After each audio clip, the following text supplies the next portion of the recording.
গণতন্ত্র দখলের চেষ্টা করে, যে চেষ্টা করবে সে যত বড় হোক না কেন, তার ওই অপচেষ্টাকে আমরা সেই কালো হাতকে ভেঙে দিব ইনশাআল্লাহ। জনগণের ভোট, জনগণকে সেই ভোটের অধিকার বুঝিয়ে দিতে হবে। কোন দলের সাথে আমাদের সমস্যা নেই।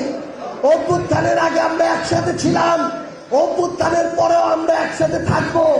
কিন্তু কোন দল, দলীয় পরিচয় হোক আর না হোক, কেউ যদি আমাদের ভোটাধিকার কেড়ে নিতে চায়, ভোটকে প্রভাবিত করতে চায়, ইলেকশন ইঞ্জিনিয়ারিং করতে চায়, সেই সকল ইঞ্জিনিয়ারকে সকল ইঞ্জিনিয়ারিং এর সর্বশেষ পথ যেটা, সেই পথ দেখিয়ে তাকে বাংলাদেশ ছাড়া করা হবে।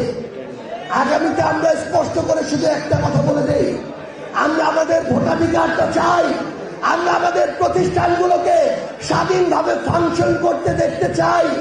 আমরা জনগণ প্রত্যেকটা প্রতিষ্ঠান থেকে আমাদের যে সেবাগুলো, এই সেবাগুলো বিনা টাকায় পাইতে চাই। আওয়ামী লীগের আমলে প্রত্যেকটা অফিসে দলীয় সমিতি দিয়ে ভরে গিয়েছিল। একজন ডাক্তারকেও কর্মচারী সমিতিরা তটস্থ করে রাখতো। আমরা ওই বাংলাদেশ দেখতে চাই না, যেই বাংলাদেশে অন্য আরেকটা দলের সমিতি আবার মানুষকে তটস্থ করে রাখবে। পরিশেষে একটা কথা বলে শেষ করব, যারা এর আগে অন্য দল করত, অপরাধী ছিল না, তারা ঠিকমতো থাকুক, আমাদের সমস্যা নাই।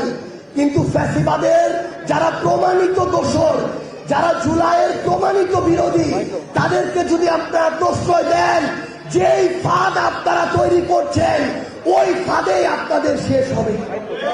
সর্বশেষে আপনাদের সবাইকে আবার ধন্যবাদ জানিয়ে রাজপথে আপনাদের সাথে আবারও দেখা হবে ইনশাআল্লাহ। ইনকিলাব জিন্দাবাদ, জাতীয় নাগরিক পার্টি এনসিপি জিন্দাবাদ।